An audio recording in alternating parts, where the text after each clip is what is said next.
One prologue, a question older than humanity. For as long as humans have looked up at the night sky, we've been haunted and fascinated by a single question. Are we alone? It's a question that transcends science. It touches philosophy, religion, imagination, and even our sense of identity. Every civilization that has ever stared at the stars has asked it in some form. The ancient Greeks wondered if other worlds might be populated like Earth. Medieval scholars speculated about plurality of worlds. Modern scientists now call it astrobiology. But the essence remains the same. Is life something unique to Earth, or is it a universal phenomenon? When we gaze into the darkness above, we're not just looking at stars, we're looking at possibilities. Each point of light is a sun, and around many of them spin planets. Some are rocky, some gaseous, some frozen. A few might look eerily like our own. Yet for all our telescopes, probes, and radio signals, the universe remains silent. We've sent messages out into the void, listened for whispers from the stars, and heard nothing. Not yet. Still, something within us refuses to accept the silence as proof of loneliness. Because if life could arise here on one small blue planet orbiting an ordinary star in an average galaxy, then why not elsewhere? That tension between wonder and silence, between imagination and evidence, defines one of humanity's greatest adventures, the search for life beyond Earth. But before we can look outward, we need to understand our place within the cosmos. 2. The cosmic scale, our place in the universe. Let's take a step back. Actually, let's take many steps back. Imagine starting from where you are right now.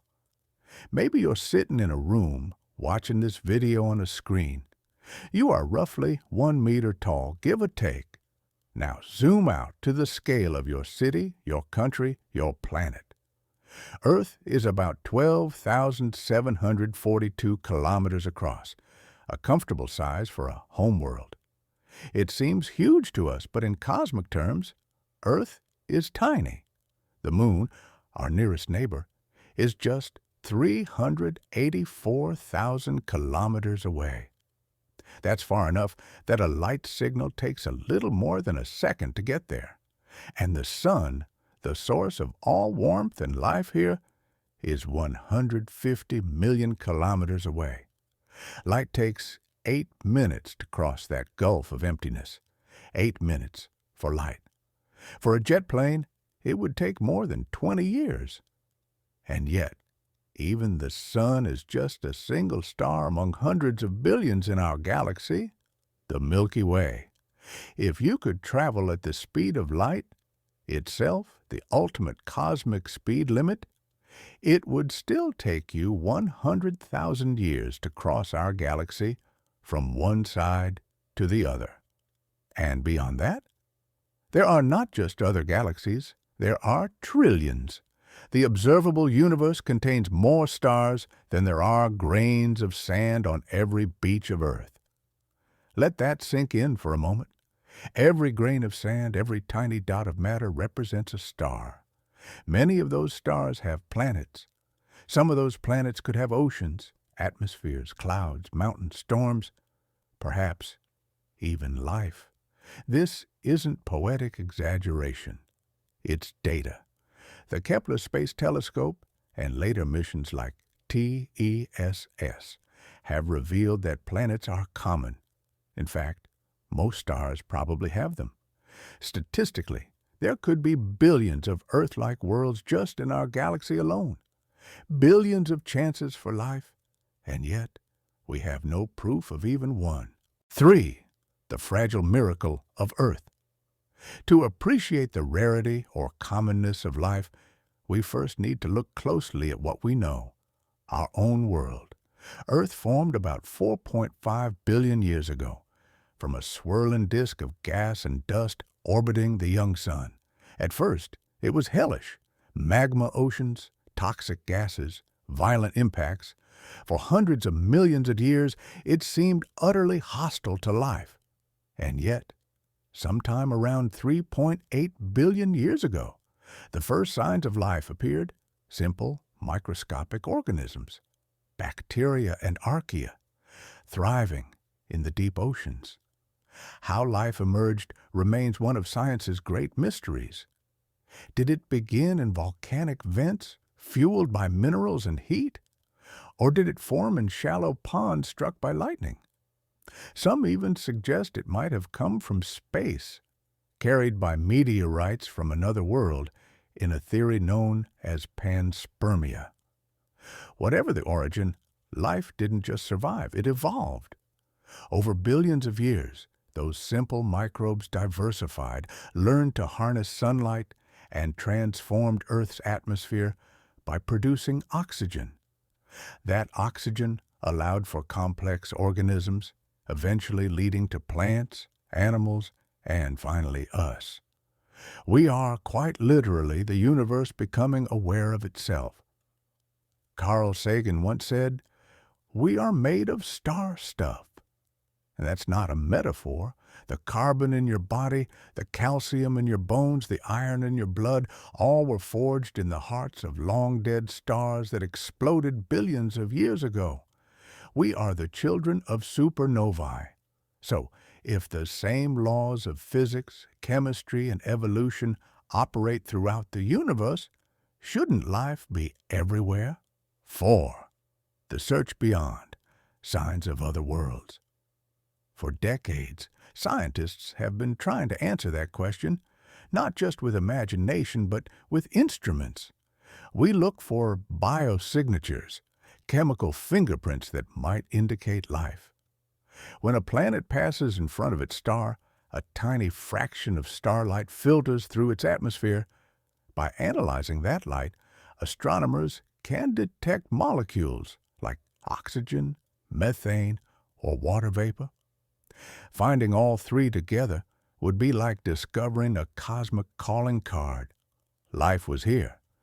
So far, we've found hundreds of potentially habitable exoplanets, worlds orbiting in the so-called Goldilocks zone, where conditions might be just right for liquid water.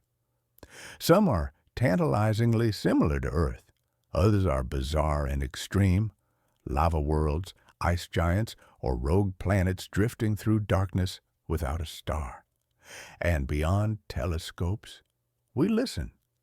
Since the 1960s, projects like SETI, the Search for Extraterrestrial Intelligence, have been scanning the sky for artificial radio signals, patterns that nature wouldn't produce by chance. But for now, there's only silence. This silence isn't necessarily proof of absence. The universe is enormous, and our listening range is incredibly small, like putting a glass to a wall and hoping to hear a whisper from across a continent. Still, it raises an unsettling paradox, one that physicist Enrico Fermi famously phrased, "If there are so many possible civilizations out there, where is everybody?" 5. The Fermi Paradox, the great silence. Let's think statistically. If there are billions of stars like the Sun, and even a small fraction of them have habitable planets, and even a small fraction of those develop life, and even a small fraction of those evolve intelligent civilizations, then the galaxy should be teeming with intelligent life. We should see signs of vast technological activity, signals, spacecraft, megastructures, yet we see nothing. No signals, no visitors, no evidence. That contradiction, the high probability of extraterrestrial civilizations versus the lack of evidence, is known as the Fermi Paradox. There are many possible explanations. Maybe we're the first. Maybe we're the last. Maybe intelligent life tends to self-destruct before it spreads. Maybe they're deliberately avoiding us. Or maybe we're simply not listening correctly. The truth is, we don't know. But every time we look deeper into the cosmos, we find more worlds, more possibilities, and more reasons to keep asking. 6. The great filters. Why life might be rare. If the universe seems so full of potential, why does it feel so empty? This is where one of the most haunting ideas in science enters the stage: the great filter. It's a concept that tries to explain why we haven't met anyone yet. Somewhere along the chain of evolution, from dust to stars, from bacteria to spacefaring civilizations, there may exist a step so difficult, so improbable, that almost no one makes it through. Imagine evolution as a staircase. Each step is a leap: the birth of stars, the formation of planets, the origin of life, the emergence of complex organisms, the rise of intelligence, the mastery of technology, the ability to colonize other worlds. Now, if we look around and see that no one seems to have reached the top, it means the staircase must have a hidden trap, one or more steps that almost everyone fails to climb. That is the great filter. The question that keeps scientists awake at night is this: have we already passed the filter, or is it still ahead of us? If the hardest step was the origin of life itself, then maybe we're already through the worst part. Maybe life is so rare that Earth is a cosmic miracle, a 1 in a trillion accident. But if the hardest step lies ahead, if intelligent life tends to destroy itself with war, climate collapse, or runaway technology, then humanity may be standing right before the filter, staring into its dark mirror. This idea transforms the search for extraterrestrial life into something deeply personal, because every silent star might be a warning they didn't make it. Every empty world might whisper, "Be careful." 7. The philosophy of loneliness in the cosmos. Loneliness is a strange thing. We feel it in a crowded city, on a quiet night, in our own minds. But cosmic loneliness, that's something else entirely. It's the idea that we might be the only intelligent beings in the entire observable universe. Think about what that means. All those galaxies, all those suns, all those worlds, and only here, on this tiny blue dot, consciousness arose to ask questions. If true, that would make life infinitely precious. It would mean we are the universe's only witnesses, the only eyes that see, the only minds that wonder. But if we're not alone, if somewhere out there another species is staring at their own sky and asking the same question, then the universe is not empty, it's alive. This duality, solitude or kinship, defines how we see ourselves. It shapes our philosophy, our religion, our art. To some, the idea that we are alone is terrifying. To others, it's empowering. It means we are responsible for consciousness itself, for preserving it, nurturing it, spreading it to the stars. And maybe that's the point. Maybe the silence isn't loneliness. It's opportunity. Maybe the universe is waiting for us to grow up enough to start the conversation. 8. Could we be the first intelligent civilization? Let's explore a bold possibility. What if we're not alone, but we're the first? The universe is about 13.8 billion years old. Our planet formed only 4.5 billion years ago. Intelligent life, the kind that can build telescopes and ask cosmic questions, has existed for maybe a few 100,000 years. That's a blink in cosmic time. If most stars and planets formed billions of years before ours, it seems logical that other civilizations should have had a massive head start. Yet we see no galactic empires, no signs of activity. So maybe, just maybe, we are early. Maybe intelligence is not common, not because it's impossible, but because it's new. We could be among the universe's first sparks of awareness, the first species to stand up and look back at the stars with curiosity rather than fear. If that's true, then our role changes completely. We are not latecomers searching for ancient aliens. We are the pioneers, the ones who might light the path for everything that comes after, and that is both humbling and inspiring, because it means our actions today, how we treat our planet, each other, and the fragile flame of knowledge, could determine not just our future, but the future of consciousness itself. If we destroy ourselves, the universe might stay silent for another billion years. If we survive, if we spread, then we become the universe's voice. 9. Our future among the stars. So what comes next? Right now, we're at a turning point in history. For the first time, humanity has the technology to look beyond our cradle. We have telescopes that can spot planets hundreds of light years away. We've sent probes to the edges of the solar system. We've placed robots on Mars, and soon, maybe people. We're learning how to build habitats on the moon, how to harvest solar energy in space, how to protect ourselves from radiation and isolation. Every one of these steps brings us closer to becoming a multiplanetary species, a civilization capable of surviving even if one world falls silent.